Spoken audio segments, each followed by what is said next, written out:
Première journée ville morte réussie ce lundi à Goma au Nord Kivu, une initiative de la société civile qui demande au gouvernement la libération de la cité de Bunagana actuellement occupée par le M23, soutenue par le Rwanda. Autre titre, insécurité à l'est du pays, l'opposition républicaine dynamique progressiste a déposé une plainte à la Cour pénale internationale contre le président rwandais Paul Kagame. Il accuse de crimes de guerre, crimes contre l'humanité. Merci de nous rejoindre sur Télé 50 pour l'essentiel de l'actualité. Mise en œuvre efficiente de projets financés par les partenaires extérieurs. Le Premier ministre Sama Lukonde a présidé la cérémonie de signature des contrats de performance avec les coordonnateurs des unités de gestion de ces programmes. Le gouvernement de la République est de plus en plus déterminé à faire accélérer la mise en œuvre efficiente et efficace de tous les projets de développement en cours d'exécution et financés par les bailleurs de fonds. Cette cérémonie, pilotée par le ministère des Finances, se justifie par le souci du gouvernement de redresser la contre-performance constatée sur le terrain dans l'exécution des différents projets de développement financés par l'extérieur. Le ministre des Finances, Nicolas Kazadi, a salué dans son mot de circonstance les efforts du gouvernement dirigé par le Premier ministre Sama Lukonde pour le parachèvement de la première phase de la réforme sur la gestion des investissements publics en République démocratique du Congo, tout en relevant l'urgence de pallier la problématique du faible taux d'exécution physique et financier des projets. Je tiens tout particulièrement à saluer les efforts du gouvernement dirigé par son Excellence Monsieur le Premier ministre Jean-Michel Sama Lukonde, sous l'impulsion de son Excellence Monsieur le Président de la République, chef de l'État, Félix-Antoine Tshisekedi Tshilombo, pour le parachèvement de la première phase de la réforme sur la gestion des investissements publics en République démocratique du Congo. Le chef du gouvernement, reconnaissant les défis majeurs constatés dans ce processus, a invité toutes les parties prenantes à plus de responsabilités. Situation qui, il faut le reconnaître, nécessite les efforts de tous pour atteindre, à proprement parler, le niveau de satisfaction requis afin de véritablement engranger les résultats concrets. Juste après les allocutions, les différents coordonnateurs des projets et programmes financés par la Banque mondiale, la BADEA et le FIDA ont procédé à tour de rôle à la signature des contrats de performance en présence des membres du gouvernement, des représentants des bailleurs des fonds sous l'œil vigilant du chef du gouvernement. Occupation de la cité de Bunagana au Nord Kivu par le M23, le mot d'ordre de la première journée ville morte initiée ce lundi par la société civile et les mouvements citoyens pour demander sa libération a été respecté par toute la population de Goma. Les détails dans cet élément. Goma a été une ville fantôme lundi. Boutiques, écoles, marchés n'ont pas fonctionné.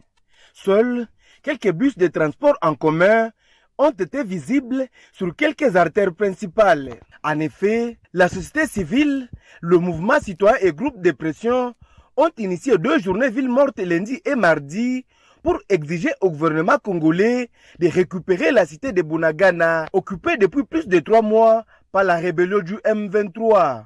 Placine Zilamba, membre de la société civile du Nord Kivu, parle d'une première journée ville morte réussie. En tout cas, c'est remercier la population de la ville de Goma qui a obtempéré à cet appel et dire que c'est comme ça que nous allons libérer notre pays. La population a un rôle à jouer dans la prise de décision et même dans la manière de pousser les décideurs à changer la situation de notre pays. Vous savez que Bunagana est sous l'emprise du M23, d'autres entités aussi dans le Rutshuru. Il y a aussi Beni, là où ça chauffe. L'état de siège qui a failli et la MONUSCO qui a avoué son inefficacité. Maintenant là, c'est dire la population les a démontré qu'elle n'est pas d'accord et que notre pays, nos gouvernants devaient prendre des initiatives pour nous donner la paix très rapidement. Notons qu'aucun incident n'a été signalé lors de cette journée ville morte du lundi sur l'ensemble de la ville de Goma. Insécurité dans l'est du pays, l'opposition républicaine dynamique progressiste a déposé une plainte à la Cour pénale internationale contre le président rwandais Paul Kagame. Il l'accuse des crimes de guerre et crimes contre l'humanité. Constant Mutamba, qui a mené cette démarche dans la matinée, a tenu un point de presse pour expliquer cet acte patriotique. 105 jours depuis les débuts de l'occupation de la cité frontalière Bunagana par le Rwanda, sous couvert des groupes rebelles du M23, la plateforme politique de l'opposition républicaine a résolu de saisir la justice internationale pour une plainte contre Paul Kagame, principal cerveau de cette agression. Disposons donc des moyens à notre disposition, qui est les savoirs et la capacité à mobiliser notre population et à mobiliser la communauté internationale. Nous nous sommes dressés comme un seul homme pour saisir les instances judiciaires internationales contre principalement M.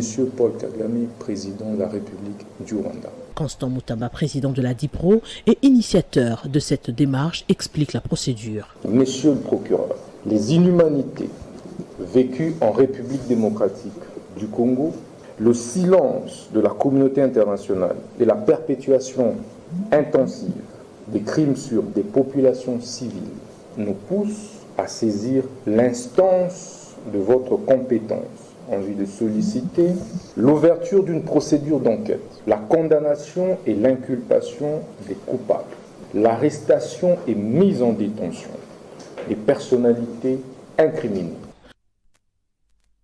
Processus électoral en RDC, le PALU qui a désigné le chef de l'État Félix Tshisekedi comme son candidat à la présidentielle insiste sur l'organisation des élections dans le délai constitutionnel.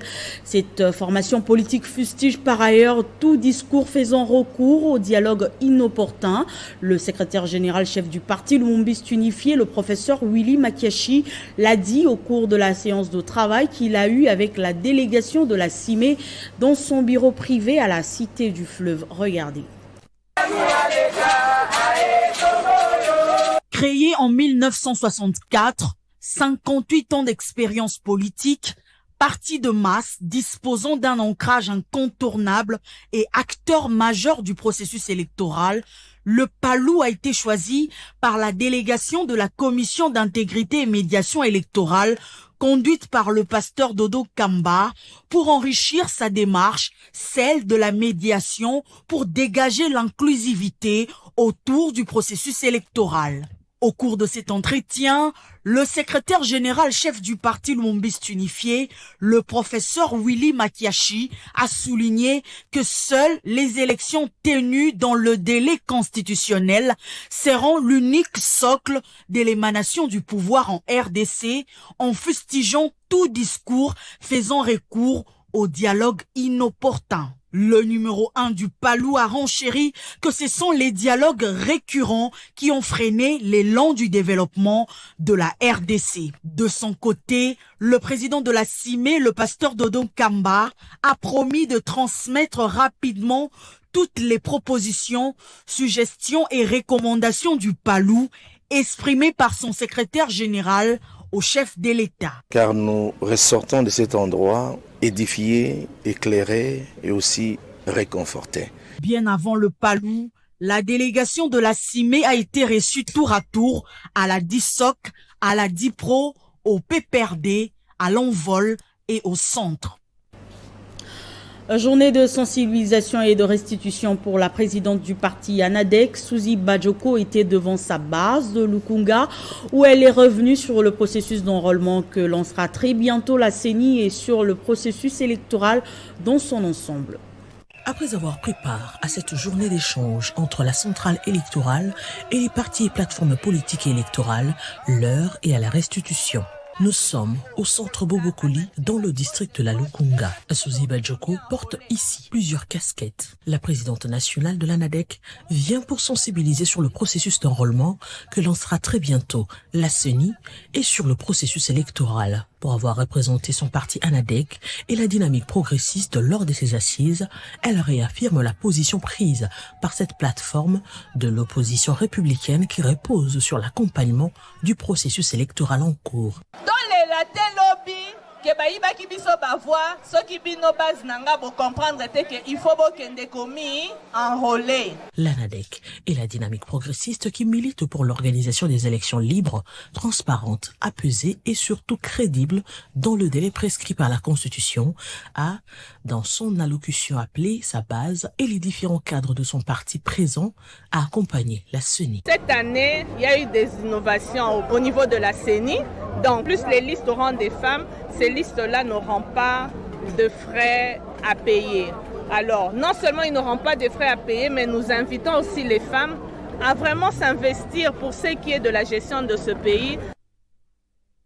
Et puis après l'inauguration de l'usine de traitement d'eau potable à Lemba Imbu par le chef de l'État, Félix Tshisekedi, et le passage du directeur général de la Régie des eaux sur le site, le ministre des Ressources hydrauliques et électricité, Olivier Mwenze, a à son tour effectué une visite à l'usine, question de s'assurer du bon fonctionnement de cette dernière. Le ministre des Ressources hydrauliques et d'électricité, Olivier Mwenze Mukaleng, a effectué une visite d'inspection à l'usine des captages et des traitements d'eau potable de la Régie des eaux de Lemba Imbu. Accompagné d'une importante délégation faite du directeur général de la Régie des eaux, Jonas Ntaku Salamiakou, son adjoint et 5 députés nationaux, le ministre des Ressources hydrauliques et d'électricité a palpé du doigt la réalité. À en croire sous Warrior, l'usine de Lemba Imbu fonctionne comme il se doit. Et nous sommes joyeux de voir la population en effervescence en voyant les résultats justement de l'usine de traitement d'eau de Lemba Imbu que nous avons lancée il y a peu avec le chef de l'État, Tshisekedi Tshilombo, qui produit aujourd'hui à peu près 30 000 mètres cubes d'eau et qui arrive à refouler dans une grande partie de la commune de Kimbanseke. Dans les soucis d'approvisionner en eau potable toute la population des Kimbanseke et d'autres communes environnantes, le Warrior Olivier Mwenze Mukaleng a livré le projet d'avenir. Il y a quelques mois, vous avez vu, nous avons lancé une mission d'investigation pour vérifier le réseau d'électricité. Cette mission est en cours. À la suite de cette mission, on s'asseyra autour d'une table avec la SNEL pour voir justement comment desservir les populations en électricité. Et après un break, le ministre d'État des ITP revient sur les chantiers concernés par le projet Kinshasa Zéro Trou. Alexis Guissaro, accompagné des responsables des services sous sa tutelle, est allé se rendre compte de l'état d'avancement de ces travaux. Le projet Kinshasa Zéro Trou connaît une avancée notable. Le premier lot, qui comprend 26 artères, est déjà achevé. Le ministère des Infrastructures et ses structures entament déjà le deuxième lot de la phase 1, où certaines voiries connaissent leur cure de jouvence. Pour se rendre compte de l'évolution de ces travaux, le ministre d'État en charge des infrastructures et travaux publics, accompagné des DG de l'OVD et du BTC, a inspecté les différents chantiers. La ronde a débuté sur allée verte déjà bétonnée sur une partie. Il ne reste plus que l'asphaltage de l'autre. Ensuite, l'avenue Bangala totalement achevée. Même tableau sur l'avenue Kassavubu à ce jour bétonnée et sur la boucle hôtel de ville de Kinshasa. L'OVD a été instruit d'intervenir là où il y a quelques nids de poules. L'avenue Université en pleine réhabilitation n'a pas été oubliée. À Itaga également, les travaux sont en cours. Ensuite, le cortège a pris la route pour le pont Matete. Ici, l'ouvrage est à ce jour achevé à la grande satisfaction de la population. C'est à Kinkole que le dynamique Alexis Guissaro Mouvouni a bouclé sa descente, satisfait du taux d'exécution de travaux. Le gouvernement vient de mettre à la disposition de l'OVD des moyens nécessaires pour accélérer les travaux pour le lot 2 du projet Kin Zéro Trou. Dans certains sites où il est passé, le patron des ITP a fait un constat malheureux, notamment à Itaga où certaines personnes ont construit sur le collecteur prévu pour l'évacuation des eaux. Et en mission officielle dans la province du Haut-Ouélé, le directeur national du service d'assistance et d'encadrement des exploitations minières artisanales et à petite échelle a réuni les détenteurs des coopératives pour une sensibilisation. Jean-Paul Kabongo a rappelé aux uns et aux autres l'importance de travailler dans le respect strict de la loi qui régit ce secteur. Identifier les coopératives qui travaillent avec les expatriés dans les sites d'exploitation artisanale en utilisant les engins lourds et sanctionner les violations constatées, c'est la mission que la ministre des Mines, Antoinette Nsamba Kalambay, a confiée au DG d'ISAEMAP en mission officielle dans la province du Haut-Uélé. À Isiro, après la présentation des civilités au gouverneur Christophe Basseya Nenanga, Jean-Paul Kabongo Kadiobo a réuni les concernés pour clarifier un peu plus l'objet de sa mission. Nous sommes venus ici pas pour vous chasser, pour vous arrêter, pour vous indisposer, mais notre objectif, nous sommes ici pour vous aider. Le chef de l'État, Félix Antoine Tshisekedi Tshilombo, avait promis de faire des Congolais des millionnaires, et pour les DG du service d'assistance et d'encadrement de l'exploitation minière artisanale et à petite échelle, SAEMAP, ces futurs millionnaires sont ces Congolais moyens. Le SAEMAP, ce n'est pas pour les députés, pour les DG que nous sommes, les autres là, non. Non, nous devons voir quel est le salaire du DG, quelle est la hauteur, quelles sont les conditions de vie sociale. Et jusqu'au huissier, dans le bref délai, vous verrez que je vais signer une décision qui va vous faire savoir, tout le monde se retrouvera. Et puis je vais imposer que tout se passe à la banque. Notons que les DG du SAEMAP s'est fait accompagner dans cette émission des membres du cabinet de la ministre des Mines, de l'administration centrale des Mines et du conseiller du Premier ministre en charge des Mines. Et après 24 heures passées dans le territoire de Ouacha, le gouverneur du Haut-Uélé a regagné Isiro, la capitale provinciale, ce lundi, aux côtés de la ministre nationale des Mines, Antoinette Nsamba Kapalay. C'est à 13h locales que l'avion transportant le gouverneur du Haut-Uélé, Christophe Basseya Nanga, et le ministre national de Mines, Antoinette Nsamba Kalambay, se posent sur les tarmacs de l'aéroport d'Isiro-Mataré, en provenance de la cité minière de Dourba, dans les territoires de Ouacha. Au sol, le vice-gouverneur Christian Pitonga et le comité provincial de sécurité venus pour les civilités.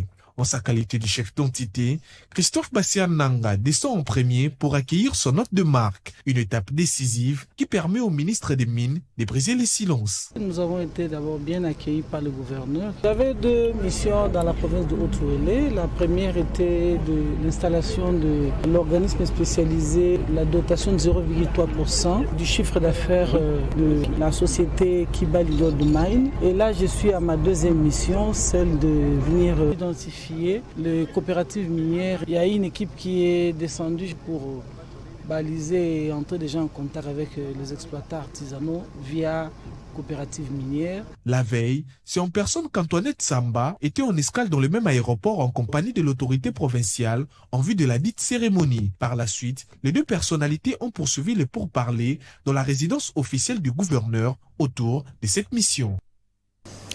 Et à quelques jours du lancement officiel de l'opération d'enrôlement, l'ASBEL Mafikiri sensibilise ses membres à se faire enrôler massivement lors de sa descente au quartier latin de la ville de Kolwezi au Lualaba pour échanger avec les nouveaux adhérents. La présidente de cette structure, Cynthia Ntumba, a par la même occasion demandé à ses camarades de faire confiance au chef de l'État Félix Tshisekedi qui doit être réélu en 2023. L'ASBEL Mafikiri de Cynthia Ntumba continue à enregistrer de nouveaux membres à Kolwezi. Ce dimanche encore, la présidente nationale de cette structure s'est faite accompagner de son comité pour aller au contact des nouveaux adhérents. Après avoir expliqué clairement les objectifs de Mafikiri, Cynthia Ntumba les a aussi sensibilisés sur la période d'enrôlement qui s'annonce à l'horizon. Antoine Tshisekedi s'organise et se bat de sa manière pour qu'il y ait bel et bien élection en 2023. Dans cette salle remplie des hommes et des femmes, Cynthia Ntumba ne s'est pas amenée main vide. Toutes les femmes présentes ont reçu chacune un panne d'une très bonne qualité. J'ai pu, avec tous mes collaborateurs de Mafikiri, sensibiliser les femmes et les hommes présents pour qu'ils comprennent qu'ils doivent absolument, lors du lancement de l'enrôlement, s'enrôler massivement, parce que cela est un grand apport pour le changement de ce pays. Déjà que le président Félix Antoine Tshisekedi prône la démocratie, et qu'il apporte un grand changement. Nous devons l'appuyer en nous enrôlant pour qu'en 2023, nous lui apportons ce soutien dont il a tant besoin. Les élections, se retrouver voté, élu président en 2023. Cynthia Ntumba estime que Mafikiri doit s'intéresser à la politique pour aider ses membres à se choisir des dirigeants capables d'améliorer leur quotidien. Les membres de Mafikiri peuvent postuler à la députation sous l'encadrement de la structure. Après cette étape, Cynthia Ntumba compte descendre dans toutes les bases pour sensibiliser les membres à bien se préparer aux prochaines élections. Et c'est dans le but de redynamiser la FDC dans la province du Lualaba qu'une délégation du parti du président du Sénat, Modeste Bahati Lukwebo, séjourne dans cette province. Plusieurs activités sont prévues dans cette partie du pays. Les détails dans cet élément. Composée du deuxième vice-président et des 2 secrétaires généraux, cette délégation de haut cadre de l'AFDC a été accueillie au péage par le président fédéral aux côtés de toute son équipe ainsi qu'une foule en liesse. Prenant la RN39 pour la salle Marguerite où s'est tenue la présentation de hôtes venus de Kinshasa. Le deuxième vice-président Placide Mutabunga a dans son intervention rappelé à l'assistance les soutiens de l'AFDC à la candidature de Félix Antoine Tshisekedi en 2023 qui d'après lui prône le développement du pays et dont la vision au Lualaba est incarnée par Fifi Masuka Saini.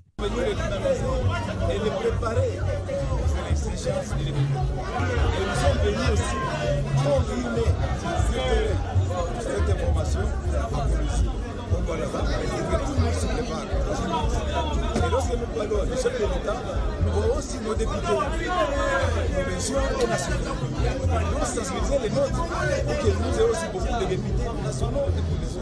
Préparer les cadres et militants à une participation active et productive aux élections de 2023, l'un des objectifs de cette mission, Robert Chipon Mbako et tous les cadres du parti des Modeste Bahati Lukwebo restent déterminés à produire des bons résultats au prochain scrutin et de faire flotter les drapeaux de l'AFDC dans toute la province du Lualaba. Une matinée politique est donc prévue incessamment dans cette entité ainsi que d'autres activités de grande envergure. Installation d'une cour d'appel administrative à Mbandaka dans la province de l'Équateur. Le gouverneur Bobo Boloko a échangé à ce sujet avec la délégation des hauts magistrats du Conseil d'État en provenance de Kinshasa.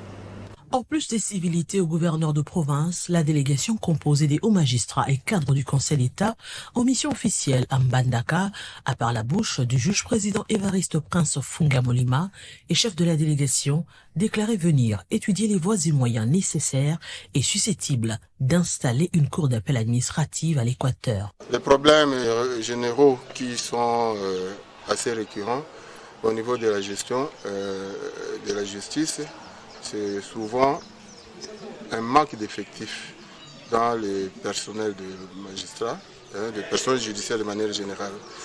Alors, cela est dû peut-être à l'insuffisance des moyens, mais nous sentons déjà un effort au niveau du gouvernement pour accroître les moyens d'action de l'État. Par la même occasion, le juge-président a invité la population à faire confiance en la justice et aux instances judiciaires de notre pays. La population, nous ne pouvons que l'inviter à faire confiance à sa justice. Nous savons qu'il y a beaucoup de problèmes et ce n'est pas spécifique à la justice.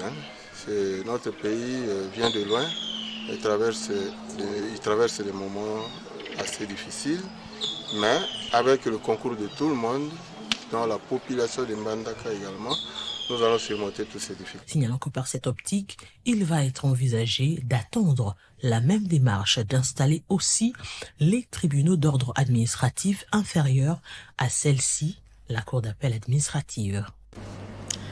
Et puis, victime des massacres à l'est de la RDC, la communauté Nandé vivant à Kinshasa a au sein de l'association culturelle Nandé investi son nouveau comité de gestion.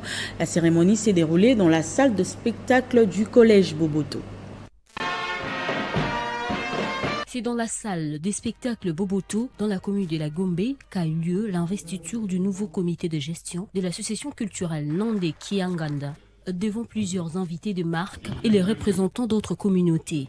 Après les mots du président sortant, Jérôme Kandou, le nouveau président a pris la parole et a condamné différentes atrocités auxquelles sont victimes les membres de sa communauté.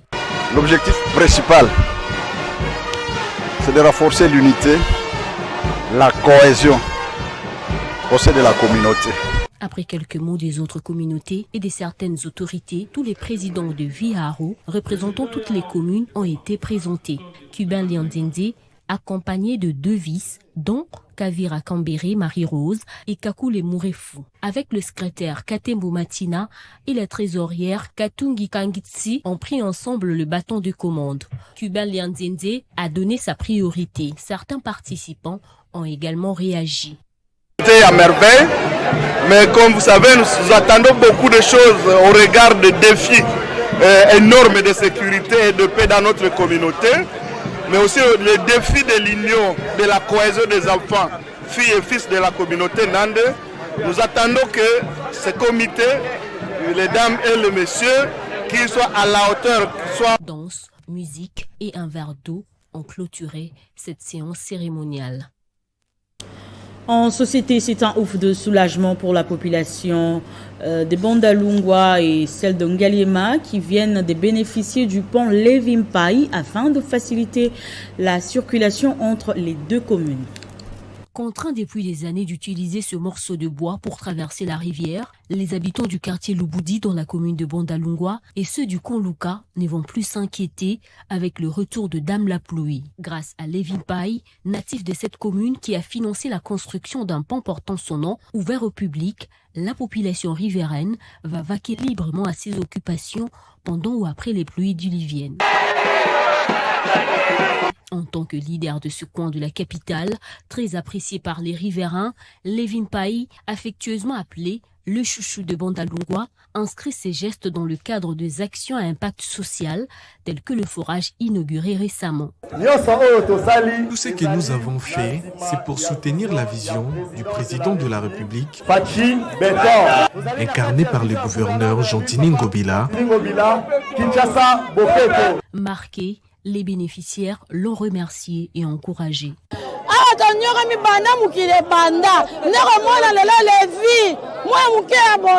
Nous avons beaucoup souffert pendant des lustres, depuis l'époque du président Mobutu. Nous n'avions jamais vu une grande réalisation. Aujourd'hui, ce jeune vient de le faire. Avec ses 3 mètres de largeur et 40 mètres de longueur, cette passerelle en béton armé, réalisée pendant 2 mois sur fonds propres de Levimpai, relie les Konluka à Bondalungwa au quartier Lubudi.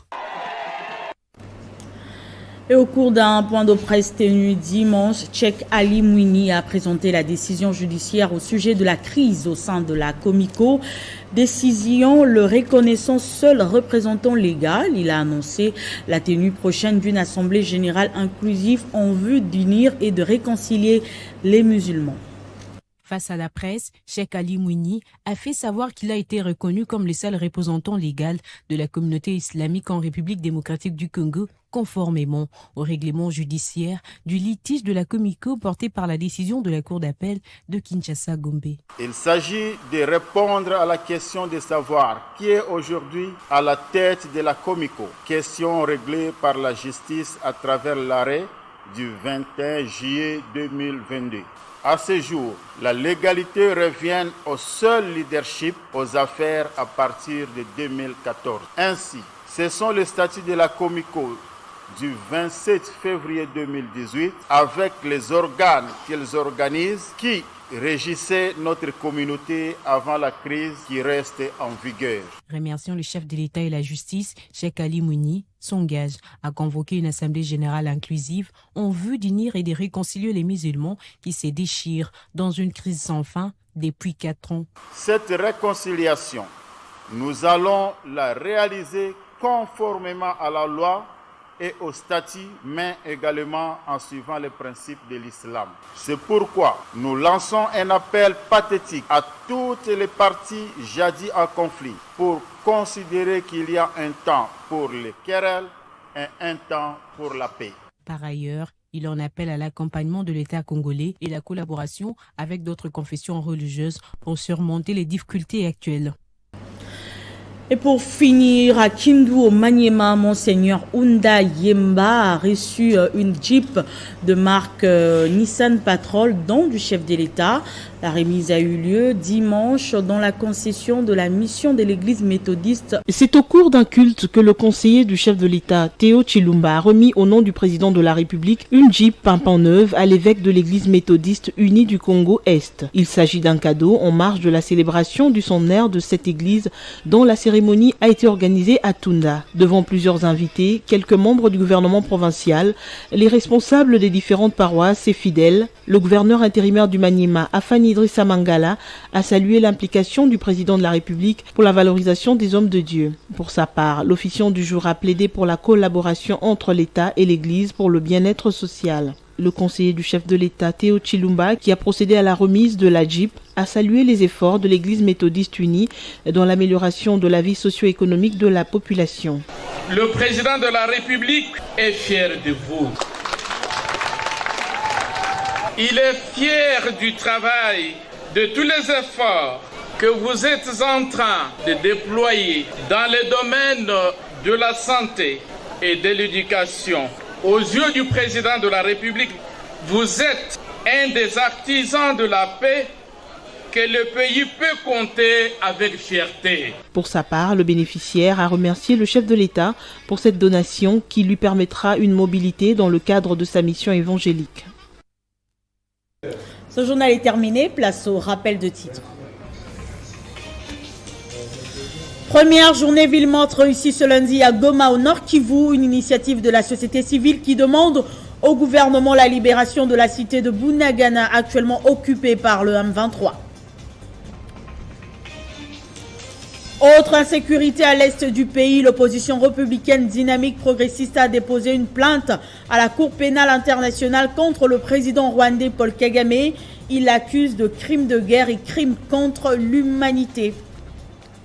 C'était l'essentiel de l'actualité. Merci de rester fidèle au programme de Télé 50.